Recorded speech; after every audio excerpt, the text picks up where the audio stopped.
Aquaculture et l'Institut français vous souhaitent la bienvenue sur notre page Facebook. Aujourd'hui, nous sommes à notre 4e rendez-vous. Oui, 4e rendez-vous, parce qu'aujourd'hui, c'est un général de la musique que nous allons recevoir. On l'appelle Massoud. Chez les rappeurs, on l'appelle Général Massoud. Et ça fait 6 ans que lui et son armée rapologique sont dans ce milieu. Bref, ce soir, avec Charlotte, nous vous donnons rendez-vous. Et là, ça y est, je vois le général à l'accueillir. Bonjour Massoud, salut, ça va? Bienvenue, ça fait plaisir de te voir. Toujours ce jour, bah ouais, très bien. On est très content de te recevoir sur le plateau pour cette nouvelle édition. Bah ouais, merci.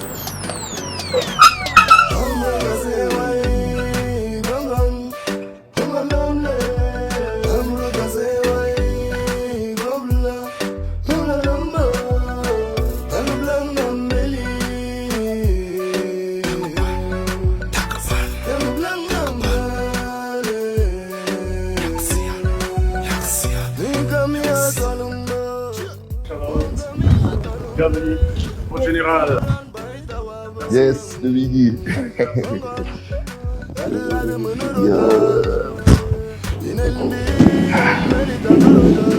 Bonsoir Massoud, ça fait très plaisir. Bienvenue mesdames et messieurs sur cette nouvelle édition de Aquaculture.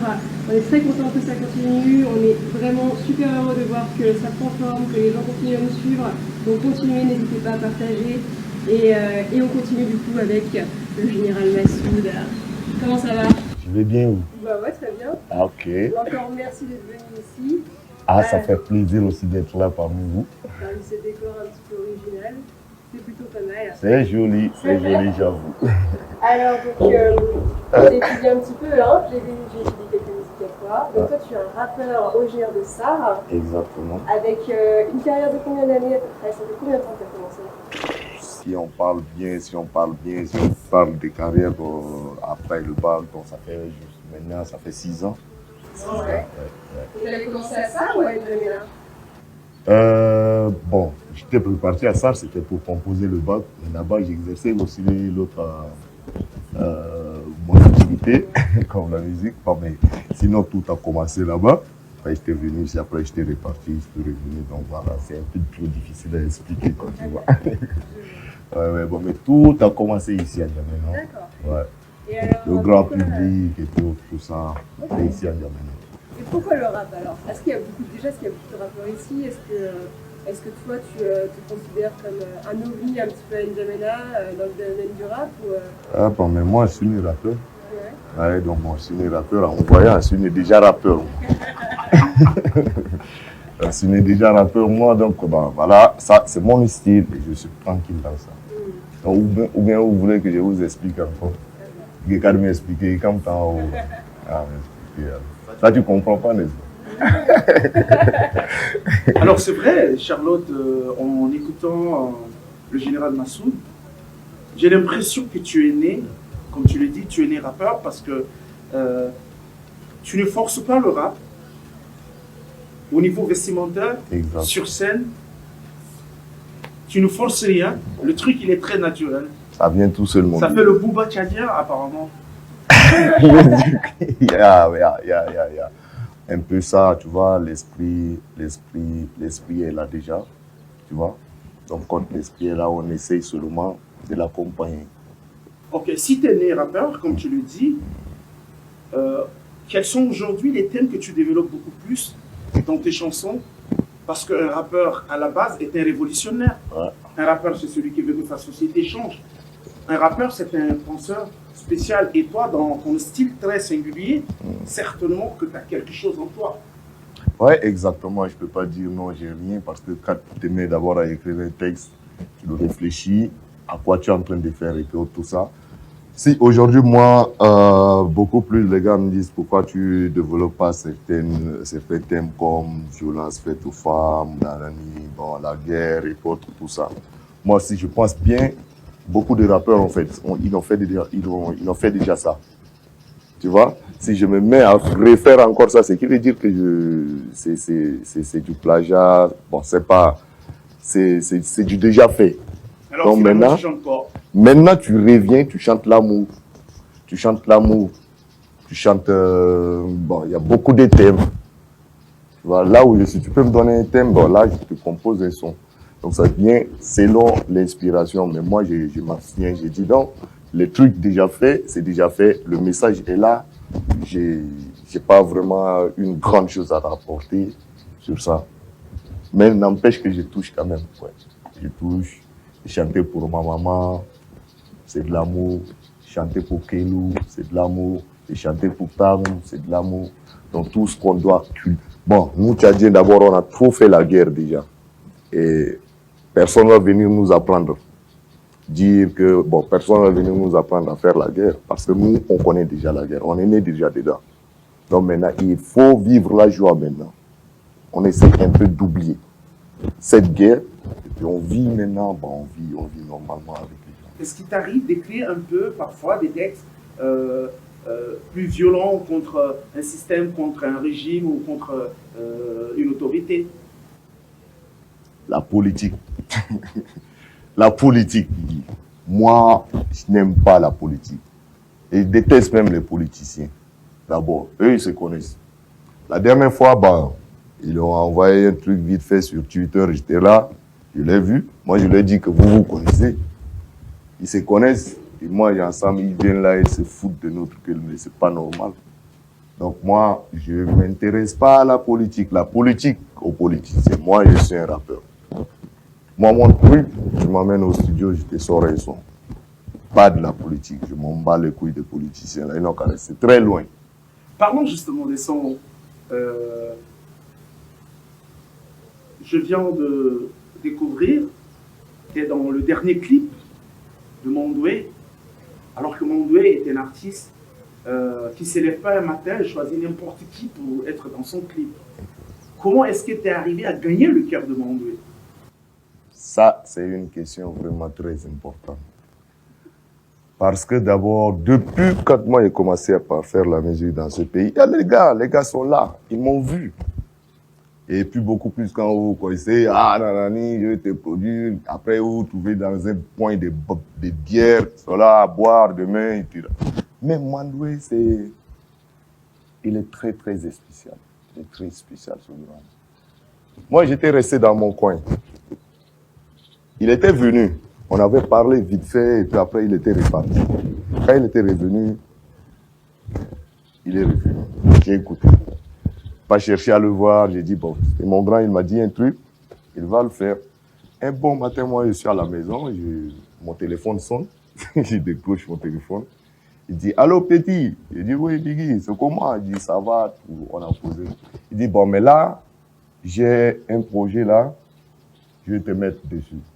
Je vais voir ce que tu peux faire. Il dit, ah, moi, tu vas mettre dans le projet.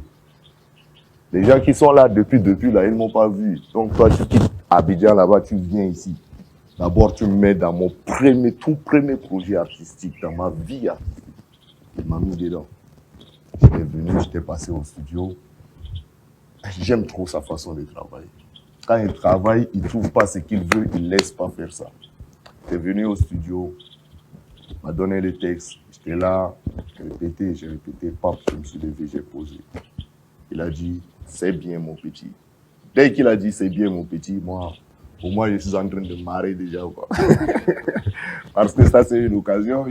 Quand tu tombes sur une occasion, il ne faut jamais laisser passer l'occasion. J'étais tombé dessus, pap, et puis j'ai fait, c'est bon, c'est calé. Le Biggie, il est trop, trop bien. Et là, du coup, c'est pas encore fini, ce qu'il m'a dit. Ouais, est-ce que ça t'a fait plaisir que dans ce projet, tu as côtoyé Mounira, qui est lauréate du prix Découverte RFI, Djemila, qui est une petite sœur à toi, qui est très montante, et d'autres artistes qui aujourd'hui sont à la une, et toi, très engagé dans ton style, mais très oublié parce que les gens ils pensent que tu n'es pas encore arrivé, les 6 ans c'est pas suffisant, alors que là, le truc ça tombe quoi, et puis tu t'es dit, ouais, c'est ça le général. Ça, le vrai général là. C'est une surprise pour les gars, ils vont jamais comprendre. Qu'est-ce qui se passe? Ils vont jamais comprendre. Ils vont pas comprendre ça jusqu'à la fin, mais il y a un film qui se joue là, en bas. On est en train de jouer un très très grand film. quand ça va sortir, ça va être vraiment un truc, je sais pas, je ne peux pas dire ça. Mais Biggie, en tout cas, franchement, grand merci. Ça a été vraiment une très bonne expérience d'abord pour moi, de travailler en groupe avec les gens. Oh, bon, on a passé beaucoup de moments entre nous. Ça m'a permis d'être en contact avec Mounira, Robinho, Jemila, je le remercie beaucoup. Et là, on est au studio, il m'a écrit encore un son. Il m'a dit, tu peux être rappeur, chanteur, interprète, compositeur, tout. Mais être un interprète, c'est un autre talent. Un autre talent, moi, c'est ça le texte. Tu prends le texte, tu pars, tu travailles dessus, tu viens, tu poses au studio. Dès que le projet sort et que c'est bien, on va maintenant entamer un projet de production. C'est tout. Et du coup, je vais ajouter encore une petite chose. Quand les gars m'ont vu, Koutaï, Mandoué et tout ça, moi, je ne connais pas leurs problèmes avec le mec. Mais le mec, moi, tout ce que moi je sais, le mec, c'est un mec qui bosse. Et un mec qui bosse, c'est un gars de principe. Si toi, tu ne bosses pas, tu ne peux pas venir là, rester à côté de lui et puis parler. Donc, moi, je peux dire tout simplement que c'est parce que vous, les artistes, là, vous ne bossez pas. C'est pourquoi vous n'aimez pas Mandoué. Mettez-vous au travail. Allez sortir un son, faire 6 mois, 7 mois, 8 mois avant de venir sortir un autre son et tu dis que tu es un artiste. Mais les autres temps, là, tu fais quoi? Alors que le gars, il est là toujours au studio en train de travailler. C'est ce que moi aussi. Si j'avais seulement les moyens, j'allais être comme lui. J'allais être toujours au studio comme lui, en train de travailler comme ça. Ils vont continuer. Ils vont commencer par me détester encore. Oui, ça, on sait que c'est le style des vrais rappeurs. Les clashs, c'est pas interdit. Mais là, après Mandoué, est-ce que tu as des projets d'avenir? Est-ce que pour l'année 2021, est-ce que tu es prêt à faire quelque chose? On va rappeler certainement à tous ceux qui nous suivent que d'ici quelques semaines, ça c'est son anniversaire. Et avant son anniversaire, nous avons prévu lui donner un plateau. Donc un vendredi, il sera sur le plateau de l'Institut français en concert que vous allez suivre directement à partir de chez vous. Mais c'est quoi ton projet de 2021 en dehors de ce que tu fais avec Mandoué? En dehors de ce que je fais avec Mandoué, bah, là, si un contrat arrive, je ne peux rien faire en dehors avec Mandoué. Je ne peux rien faire en dehors de Mandoué. Si je prends un big, bon, s'il me présente un contrat et que je signe, tout, c'est lui qui a la feuille de route, il a tout, il gère tout. Donc on ne sait pas, le projet maintenant, le plus gros projet maintenant, c'est pas, le son est au studio. Il attend, le son doit être posé pour voir, dès qu'il valide le son, il y a un contrat qui va sortir, et que ce contrat sort. Voilà, moi, avec le directeur de l'IFT, on avait programmé un concert en septembre. Si tout marche bien, on a programmé un concert en septembre. Et sur ce concert, en 2019, j'ai sorti, le 9 décembre 2019, j'ai sorti une mixtape de 6 titres à Célessao. Merci aussi à Célessao d'abord. J'ai sorti une mixtape de 6 titres. Et bon, si il n'y a pas un contrat avec Mandoué, je veux ressortir encore une autre mixtape. Parce que faire un album, ça nécessite vraiment beaucoup de moyens, faire la communication derrière ça, vraiment. Il ne faut pas faire un album qui doit passer inaperçu. Quand tu fais un album, il faut que l'album soit vraiment ça, lourd. Du lourd, du téguil. Oui, du téguil. Donc, tout dépend maintenant de ce que je suis en train de faire au studio avec Mandoué. Alors Charlotte, tout à l'heure, tu me sifflais quelque chose à l'oreille avant qu'on commence l'émission.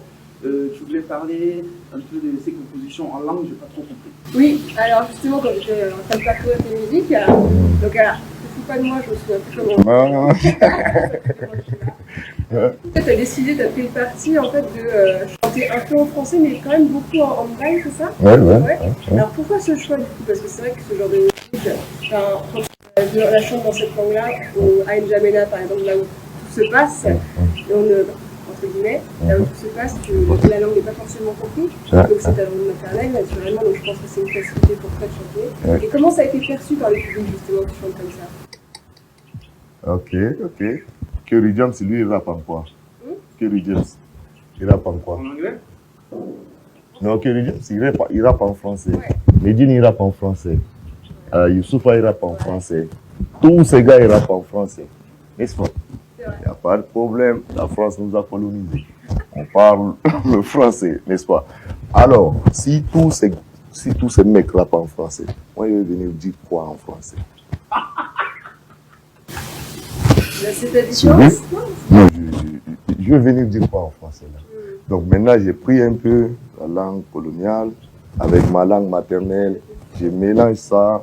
Donc, bon, si tu es vraiment attentif et que tu écoutes un des sons de Massoud, tu vas trouver que Massoud a une petite partie en français, une petite partie en ma langue maternelle, une autre petite partie en arabe. Donc ça dit que j'essaye de jumeler, tu vois, non?